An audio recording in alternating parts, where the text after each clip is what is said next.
Hoje a gente fecha a nossa matéria da prova do simulado, que é a proclamação da independência. A partir daqui a gente vai ver a matéria num ritmo bem tranquilo, porque apesar de estar no meio do capítulo, a partir daqui os assuntos em si eles vão se desenvolvendo de uma maneira mais direta. Então eu não preciso ficar dando muitas voltas para dar grandes explicações. Simulado, vocês sabem, dia 5, já na semana que vem.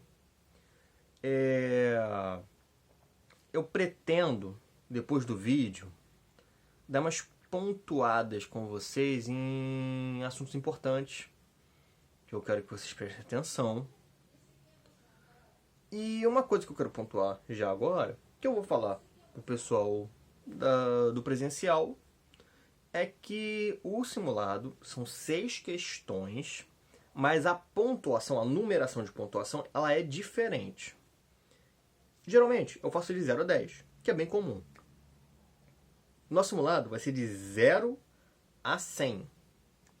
6 perguntas, uma valendo 15, o restante 17, que é na somatória total dá 100. Ah, professor, então a mais fácil vale 15? Não, a pontuação foi completamente aleatória. Por isso, não deem bobeira se vocês acharem uma questão mais fácil e acham que ela vale menos ponto. Porque para eu tirar uma nota boa, vocês têm que acertar ali as questões. Todas marcar uma opção só, não tem de múltiplas opções. E eu botei para o resultado sair e liberar direto. Então, não tem uma revisão pós marcação. O que leva a não ter uma resposta meio certa. Ou é certa ou é errada. Dessa vez, como é simulado, não tem o meio termo. Por isso, estudem. Proclamação da Independência. Quando Dom Pedro, ainda não é Dom Pedro I, ele declara que ele vai ficar no Brasil, isso cria um alerta para Portugal. Para Portugal, aí vamos botar uma vírgula. Portugal, Corte de Lisboa. Porque para o Dom João, ele já sabia que o filho dele ia fazer isso. Meio que, aí a gente não pode ter uma certeza, porque não tem um documento escrito que fale, ateste que foi isso que foi falado. Mas quando há a despedida dos dois, e Dom João vai para Portugal, acredita-se que ali Dom João deu a entender a Dom Pedro que a situação não estava boa ali. O Brasil podia realmente vir a se separar. E que se fosse separar, pelo menos ficasse com Dom Pedro. Existem muitas romantizações dessa despedida. Existe uma romantização dessa despedida que traz a frase: ah, Pedro, se o Brasil fosse separado de Portugal, pelo menos que fique em suas mãos. Existe toda uma romantização disso, a gente não tem certeza, porque não tem isso escrito, não tem um diálogo deles escrito. Então a gente só pode especular. Mas, até por algumas atitudes de Dom Pedro, a gente entende que ele sabia que o caminho de independência já estava bem avançado. Olha, até porque tinha-se toda uma conspiração pela independência brasileira. Ela não ocorreu só porque Dom Pedro queria. Ele tinha um apoio político para isso. Ele declarou ficar no Brasil, isso deu força a esse movimento de independência. E todo esse processo do fico, que acontece em janeiro, iniciozinho ali de 1822, vai se desenvolvendo nesse ano de 1822 até chegar em 7 de setembro. Então, o processo para a proclamação ela ocorre ali em um ano, mas o desenvolvimento vem de anos atrás. Dom Pedro passou a tomar uma série de decisões que demonstravam autonomia diante dos interesses de Portugal. Ele mostrou que ele não ia depender do que as cortes de Lisboa determinassem. Ele expulsou do país militares que não aceitaram suas ordens e que não juraram fidelidade ao seu governo. Ele estava se sentindo numa situação que eu preciso ter pessoas de confiança ao meu lado. E mesmo que eu tenha que tirar militares, o que desse um pouco a força militar do Brasil, é necessário tirar. Ah, e uma coisa que eu vi que o livro de vocês trouxe errado. Quando Dom João declara o Brasil Reino Unido a Portugal, o livro de vocês traz como Reino Unido de Portugal e Algarves, mas é Reino Unido de Portugal, vírgula, Brasil, vírgula, Algarves. Porque o território brasileiro ele tinha nome, ele tinha a sua identidade, e por isso ele é introduzido aí no nome do reino. Só uma curiosidadezinha. Correção ao livro. E ele faz essa questão de expulsar porque um militar contra ele é uma ameaça direta. Principalmente líderes militares, comandantes militares, eles poderiam fazer um movimento que ameaçaria a própria vida de Dom Pedro, que na época já era casado com a princesa Leopoldina. Então, ele tem a família dele para se preocupar, além de todo o movimento de independência que ele liderava. Criou um novo ministério para reger ali as questões políticas, que era liderado por José Bonifácio, um importantíssimo político para a nossa independência e também para a consolidação do Brasil independente. José Bonifácio é extremamente importante. E decidiu também convocar uma Assembleia Constituinte. Então, ele já mostra que uma diferença do pai, porque o Dom João não convocou uma Constituição. Quem teve que fazer isso foi as Cortes de Lisboa. Isso já demonstra uma diferença entre Dom Pedro e Dom João VI. Para quê? Para fazer uma alteração nas leis do Brasil para que favorecesse a centralização de força política em Dom Pedro e ajudasse a tornar o Brasil cada vez mais autônomo. Porque existe, assim, lógico, o processo de todo o movimento de independência, mas até aquele momento, digamos que a independência era uma possibilidade, não era uma certeza. A certeza se dá quando chega o mês de setembro. Por quê? Autoridades portuguesas enviaram cartas a Dom Pedro reprimindo suas ações, ou seja, as cortes mandaram uma carta dizendo que todas as suas ações estão erradas, que ele seria punido por isso, e solicitou o retorno dele. Mas não é assim, solicitou. Portugal estava enviando uma tropa para forçar ele. Ou Dom Pedro ia para Portugal por bem ou por mal. Ou ele ia por vontade própria ou ele ia preso. Mas ele iria. Era o que Portugal queria. E o príncipe não aceita essa situação. Aí o livro de vocês não traz, mas ele recebeu uma carta redigida pela princesa Leopoldina, que foi feito junto com José Bonifácio, em que pede para que Dom Pedro tome a atitude de declarar o Brasil independente. Inclusive, foi ela, a princesa Leopoldina, que se torna rainha Leopoldina, imperatriz Leopoldina, ela toma a iniciativa de redigir a Declaração de Independência Brasileira. E o que Dom Pedro faz às margens do rio Ipiranga, em uma viagem que ele estava fazendo de volta de São Paulo para o Rio de Janeiro, é se assumir líder desse movimento de independência, fazendo o grito de independência, a declaração dele como líder de que o Brasil seria independente. É no dia 7 de setembro de 1822 que ele declara oficialmente o Brasil independente de Portugal. Então, ali, ele torna esse movimento legítimo, com um líder claro, e queria lutar pela independência. Afinal, o grito que ele deu era independência ou morte. Ou o Brasil se torna independente ou ele morreria no processo, na luta pela independência.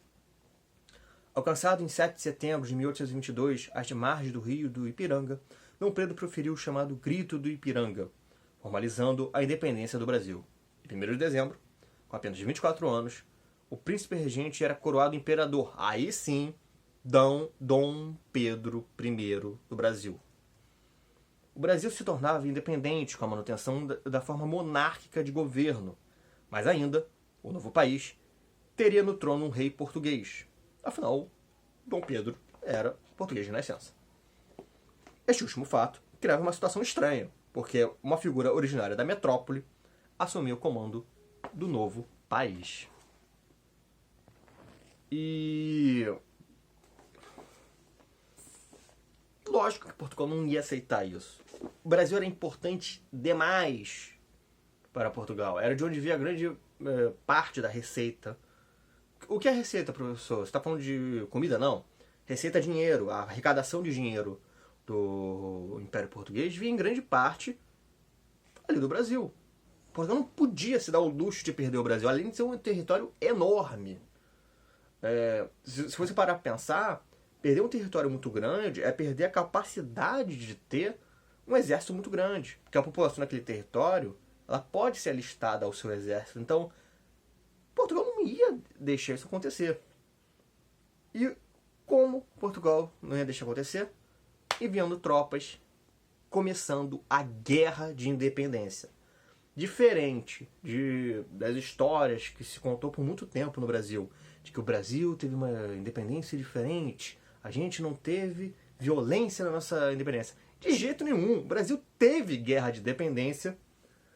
A Guerra de Independência Brasileira aconteceu de 1822 a 1823. E por que se alimentou por muito tempo essa história de que o Brasil não teve uma guerra de independência, foi uma independência toda tranquila? Porque a guerra não aconteceu no território da então capital Rio de Janeiro. Não aconteceu no Sudeste. A guerra de independência aconteceu ao Norte. Onde foi que aconteceu a nossa guerra de independência?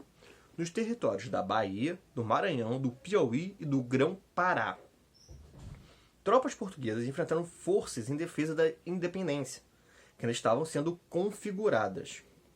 Dom Pedro I tem que fazer alguns investimentos para enfrentar Portugal. Isso aí, dos investimentos, a gente vai voltar no próximo bimestre, porque é algo importante que complica bastante o governo de Dom Pedro I. Comprando armas e navios de guerra, além de contratar mercenários europeus para comandar as tropas. Como assim, professor? Não entendi. O Brasil não tinha armas, não tinha nada aqui para lutar? Não, porque as tropas que estavam aqui eram tropas de Portugal, leais a Portugal. Mas, professor, não expulsou os militares que eram contra o seu governo? Então, sim, expulsou, mas eles voltaram. Porque quem mandava, digamos, de forma legítima, eram as cortes de Lisboa. Então ele mandou para fora, só que eles voltaram, inclusive, com ordens para tomar a região da Bahia. E ali comandar a região da Bahia. Quem fez esse comando português na Guerra de Independência foi o general Madeira de Melo. Ele foi o principal adversário de Dom Pedro na Guerra de Independência. E a independência brasileira ela foi acontecendo em vários lugares. Existia-se um movimento de independência sim. Em grande parte, esse movimento via Dom Pedro, agora Dom Pedro I, como o seu líder. Mas era aquela coisa, é líder pela independência. Depois da independência a gente vai ver o que vai acontecer. E aí vai ter um problema durante o governo de Dom Pedro I. E Dom Pedro, ele vai tendo que organizar o exército dele, que tinha, assim, alguns ex-militares portugueses agora, mas tinha muita gente que estava se alistando, que estava entrando para as forças brasileiras ali no momento, não tinha um treinamento. Então ele teve que dar um jeito de conseguir esse dinheiro, que eu já adianto, foi atrás de um empréstimo com a Inglaterra, ele pegou um empréstimo, pagou armas, pagou navios de guerra e pagou mercenários. Por quê? Era uma prática muito comum, extremamente comum na Europa. Um exército, principalmente um exército em situação de dificuldade, contratar mercenários estrangeiros, porque o mercenário, ele geralmente é um militar de experiência, ele não é um iniciante. E ele tem tropas que estão sempre lutando, porque os mercenários estão sempre sendo contratados. Então eles chamam esses militares pagos, os mercenários, para dar uma força, principalmente tática, ao exército brasileiro, treinar ali e comandar algumas tropas, e aí começar a expulsar os portugueses do Brasil. Como a gente viu, Bahia, Maranhão, Piauí, Grão-Pará, foi tendo várias batalhas. Inclusive, temos um estado brasileiro que se tornou independente antes da Declaração de Independência, que já havia ali expulsado os portugueses, mas eu vou comentar sobre isso melhor quando a gente falar sobre o governo de Dom Pedro I, porque tem a ver com algumas coisas ali do governo dele. Então, para não embolar e deixar o vídeo maior, eu não vou comentar isso agora. E demonstra que o sentimento anti-Portugal era praticamente generalizado. Ah, professor, não tinha ninguém que apoiasse Portugal? Tinha. Tinha alguns portugueses que viviam aqui. Mas o sentimento das pessoas que nasceram no Brasil e que principalmente tinham muito a perder com a volta do Brasil ser colônia, ele ser rebaixado à colônia, é o que mais apoiou Dom Pedro no seu esforço de guerra. Especialmente na Bahia, a resistência foi muito forte, porque o general Madeira de Melo fez de Salvador a cidade principal ali das forças portuguesas e controlava com muita força o Estado. E ali é que ocorreram as maiores batalhas em si, os maiores confrontos. A nomeação em si do Madeira de Melo como comandante da Bahia já tinha oferecido à elite local, ao parte da população, alguns militares. Então, quando ocorre a guerra, meio que Dom Pedro já tinha apoiadores ali prontos para ele. Porque já tinha gente que não gostava do Madeira de Melo. E também nesse contexto, que é do Madeira de Melo ficar ali em Portugal, Portugal não, na Bahia, em Salvador, quando a expulsão dos militares contra o governo de Dom Pedro, ainda antes da independência do Rio de Janeiro, eles, em vez de voltar a Portugal, vão para a Bahia. Porque eles já sabiam o plano B. Ah, se a gente for expulso, a gente vai para lá. Em 1823, as tropas de Portugal ainda lutavam contra as recém-formadas tropas de Dom Pedro I. No dia 2 de julho daquele mesmo ano, após desgastantes combates, os portugueses foram sitiados e ficaram sem recursos.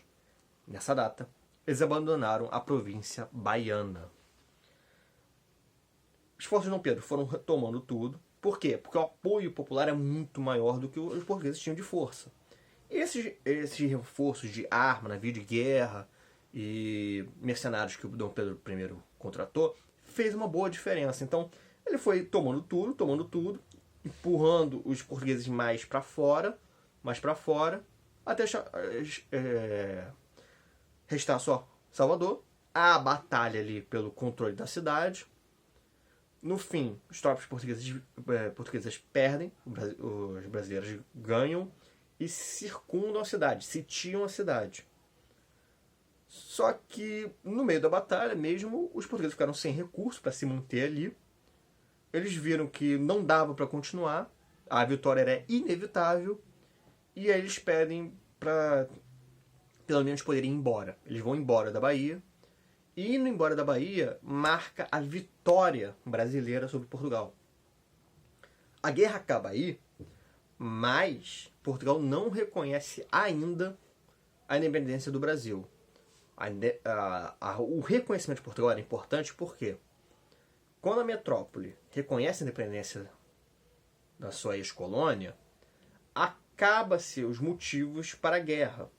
Então, digamos que as batalhas foram vencidas pelo Brasil, Portugal foi retirado do território, mas a guerra oficialmente não termina. Ela vai terminar quando Portugal reconhecer o Brasil como independente. E que a gente vai ver isso lá no nosso próximo bimestre.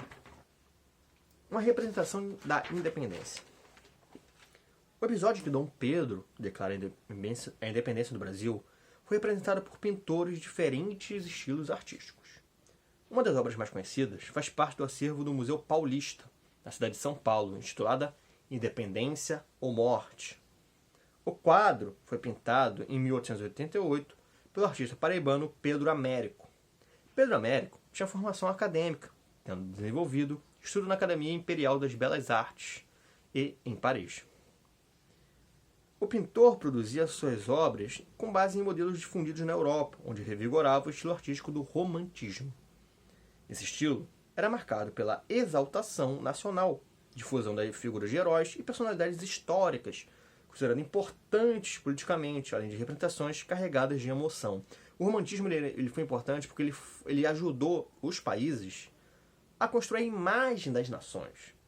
Porque como ele exalta os heróis nacionais, os momentos importantes da história nacional, ele vai criando o que é ser, por exemplo, um português, o que é ser um espanhol. Você vai identificando ali os elementos. E o caso da América não é diferente. Aqui está o quadro Independência ou Morte.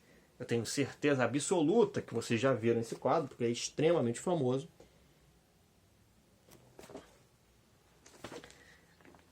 Alguns historiadores investigaram a representação feita por Pedro Américo, comparando com outros documentos e fontes históricas. Esses estudiosos chegaram a algumas conclusões interessantes e controversas. Por exemplo, dificilmente Dom Pedro e sua comitiva estariam usando trajes luxuosos, como os apresentados por Pedro Américo, já que estava em uma viagem longa e cansativa. Ninguém fica viajando por aí com suas roupas mais caras. Primeiro, para não danificar a roupa, e segundo, porque cansa. Geralmente as roupas mais luxuosas não são lá tão confortáveis. Também não se sabe ao certo se Dom Pedro realmente estaria carregando uma espada naquele momento, pois foram encontradas fontes afirmando que ele carregava uma carta ou um chapéu.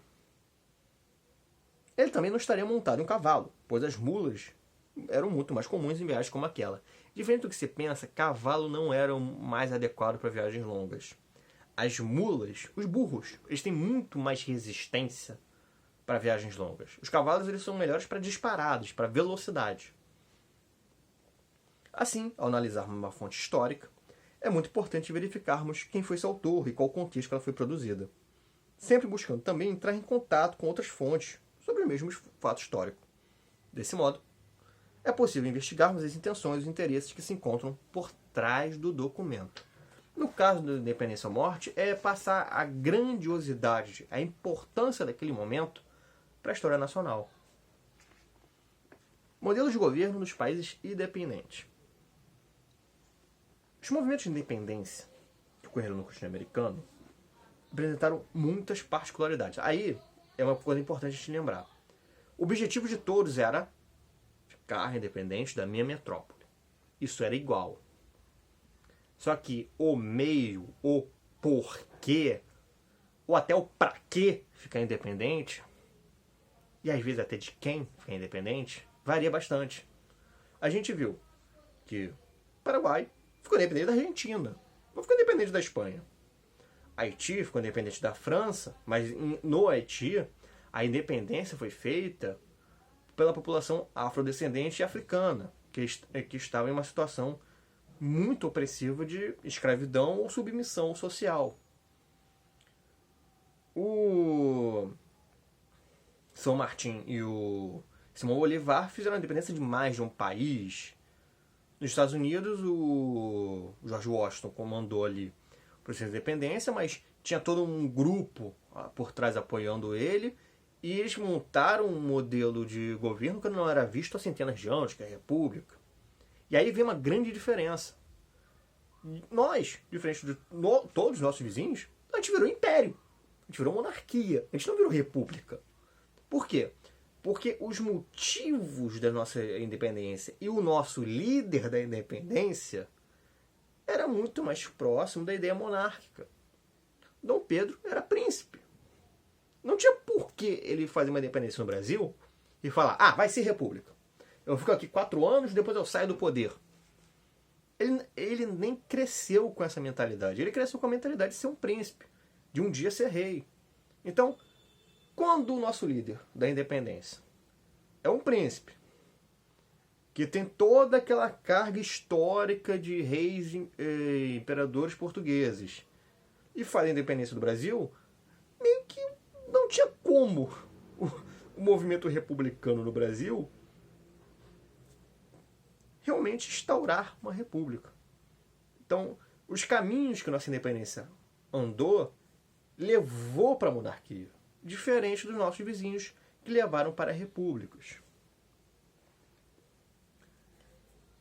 E aí também vem os outros casos. Por exemplo, no Haiti tem a questão dos escravizados, que lideraram a independência. Nos países da América Espanhola era a elite crioula que geralmente comandava. Tem exceção lá do México, mas o México só conseguiu consolidar a independência quando a elite crioula apoiou. Então lá a elite econômica era muito importante e fez a diferença. Aqui era importante? Era. Mas a figura de Dom Pedro era muito grande. Então teve essa diferença dos mais ricos no Brasil não serem os líderes, mas apoiarem um líder que era forte. Tá vendo aí como cada independência tem a sua particularidade? É uma diferença importante, que aí também pega Haiti, pega países como México, Chile, Colômbia. É a questão da escravidão. México, Chile, Colômbia e Haiti, quando viraram independentes, aboliram a escravidão. Inclusive, o movimento deles já foi pensando no fim da escravidão também. Já os outros países, Argentina, o Uruguai, Brasil, Estados Unidos, eles mantiveram o regime de escravidão. Por quê? Porque nesses países existiam interesses, principalmente econômicos, no trabalho de mão de obra escrava.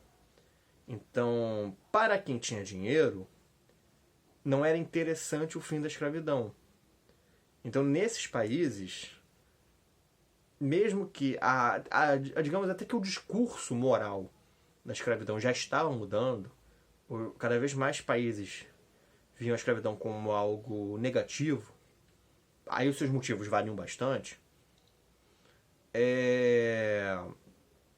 No Brasil demorou. O Brasil demorou muito para abolir a escravidão. O Brasil foi o último país a abolir a escravidão. E isso é uma marca muito ruim da nossa história. Porque, em partes, nos impacta muito hoje na nossa sociedade. Essas discussões sobre questões de reparação histórica, de sistemas de cotas, por exemplo, na faculdade, que são parte dessa reparação histórica, é porque o Brasil foi um país que manteve a escravidão por muito tempo. E isso vai virar um tema central para os próximos capítulos que a gente vai ver, que vai ser de primeiro reinado, segundo reinado. Vamos ler um textinho sobre a independência do Brasil. Uma emancipação singular no elenco das independências americanas tinham gestado repúblicas e não monarquias. O fato é que a emancipação chegava sem mudanças radicais. Mesmo assim, o 7 de setembro representou um momento simbólico destacado de um longo processo de ruptura iniciado até antes da vinda da corte, se lembram? Conjuração baiana e mineira. E que levou ao fim e ao cabo a uma solução monárquica, implantada bem no meio das Américas. O Brasil, cercado de repúblicas por todos os lados, o Brasil colocaria no centro do poder um rei, ou melhor, um imperador, para o espanto e desconfiança dos vizinhos latino-americanos. Inclusive, a gente ser monarquia e não república meio que dificultou um pouquinho a nossa relação com nossos vizinhos. O evento é a expressão visível de uma série de tensões e arranjos que se colocavam à crise do sistema colonial e do absolutismo, tão característicos do fim do período moderno. Era todo o mercantilismo que se desintegrava, ficando as bases do colonialismo mercantilista. E com a independência do Brasil, infelizmente, como vocês já podem ter notado, não tivemos a abolição da escravatura, mas também não tivemos uma coisa importante, que é o reconhecimento dos povos indígenas como parte da nação. No início do século XIX, diferentes povos indígenas habitavam o território brasileiro, pertencentes a diversas etnias. Esses povos se organizavam de acordo com seus costumes e tradições, afinal, muitos povos, uma grande diversidade cultural. Existiam as aldeias que viviam de modo completamente isolado do contato com os colonos, praticando livremente suas culturas. Afinal, estava tão distante, estava tão no interior, que a influência ali de Portugal não chegava. Contudo, com a expansão territorial, muitos desses povos foram submetidos ao domínio dos colonos.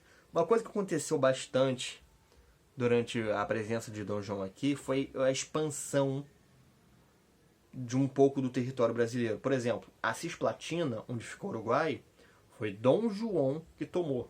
Ele tomou ali naquele momento. Aí quando o Brasil virou independente, já viram também com essa região que é o Uruguai. Mas sobre o Uruguai a gente vai ver depois. Para a coroa portuguesa, os indígenas, de modo geral, eram considerados inferiores e deveriam se submeter às autoridades do governo. Aquela questão do preconceito. No final do período colonial, essa submissão consistiria em fornecimento de mão de obra, incorporação das terras indígenas ao território oficial do Brasil. O Brasil vamos pensar. O Brasil virou independente. Aí tem lá o mapa do Brasil. Ah, Dom Pedro, aqui no meio do estado, da província do Amazonas, tem algumas tribos. O que a gente faz com eles? É tudo parte do Brasil. Eles não têm direito a nada. Mais ou menos assim que foi tratado os indígenas. Desde as reformas pombalinas, no século XVIII, a escravidão indígena institucionalmente encontrava-se em declínio.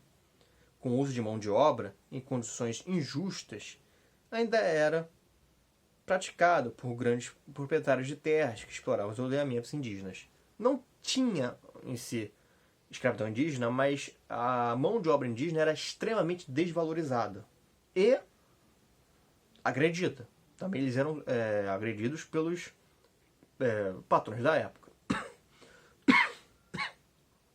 No entanto, a mão de obra no Brasil, no final do período colonial e início da história brasileira, era predominantemente de origem africana. Essas pessoas trabalhavam nas lavouras e nas cidades, exercendo atividades diversas. O trabalho era extremamente desgastante e sua população não possuía nenhum direito. Pelo contrário, sofria punições desumanas e injustas. Com a independência oficializada em 1822, a situação desses grupos sociais não sofreu nenhuma alteração. Os indígenas não foram considerados cidadãos, eles nem foram citados na nossa Constituição e continuaram a ser extremamente oprimidos, forçados em alguns casos até forçados a fazer parte da cultura brasileira, acabando com sua cultura, eram tomadas suas terras.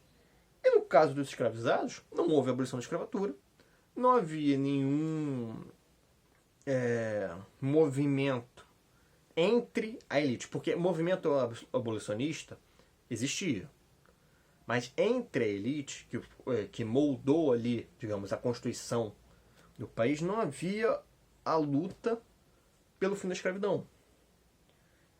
O fim da escravidão ela foi tomando corpo e apoio com o tempo. E durante praticamente todo o período do Império, o Brasil teve escravidão. O Brasil foi abolir a escravidão literalmente no fim do período imperial. Foi lá em 1888. No ano seguinte, começa a República. Então, o regime monárquico no Brasil ele é marcado praticamente por causa da preservação da escravidão de origem africana. O combate ao preconceito no Brasil. Você já sentiu, presenciou ou foi vítima de alguma situação de preconceito? O que você sentiu? O preconceito se manifesta quando ocorre um ato discriminatório de exclusão social, que atinge aquilo que geralmente é desvalorizado pela classe dominante de uma sociedade. Isso pode estar associado a grupos étnicos, orientação sexual, pessoas de nacionalidades ou de grupos sociais diferentes, entre outros aspectos. No Brasil, atualmente, o preconceito contra a população indígena e contra os afrodescendentes ainda é muito recorrente. A história de que no Brasil não tem preconceito é mentira. É uma completa mentira que foi propagada por muito tempo. Além da violência verbal e física, já foi comprovado em pesquisa que essas pessoas tendem a ser menos valorizadas no mercado de trabalho, o que também configura preconceito. Como assim? Os grupos de população indígena e afrodescendente é comprovado por pesquisas que eles alcançam trabalhos de menor remuneração em relação à de população branca, de descendência europeia. Isso é preconceito, gente. Não tem como não negar. Destinar trabalhos menos remunerados a uma boa parcela da nossa população define um certo preconceito, que é o que muito se fala nos jornais, em documentários, já tem filmes do preconceito estrutural, do racismo estrutural. É um racismo que ele tá, e às vezes as pessoas nem percebem, mas está ali presente. Assim podemos... Temos uma tirinha aqui do Armandinho, em que ele nos explica como as pessoas devem agir para combater o preconceito.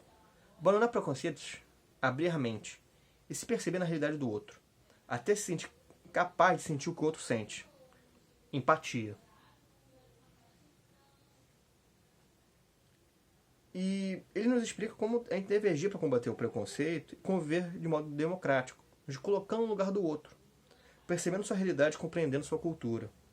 Assim podemos desenvolver um sentimento de empatia, sem julgar determinado grupo, de acordo com uma única visão de mundo. Combater o preconceito é o papel de todos. Podemos fazer isso diariamente, conversando com as pessoas, denunciando casos de racismo e nos informando sempre que possível. E é isso, turma. A gente termina por aqui. Vamos lá no grupo. Ficou um pouquinho maior do que eu queria. Mas dá tempo da gente falar sobre a prova, fazer uma mini revisão. Não esperei uma revisão grande. É dos pontos importantes. E falar sobre a matéria, sobre esse assunto, que é muito importante. Vamos pro Telegram.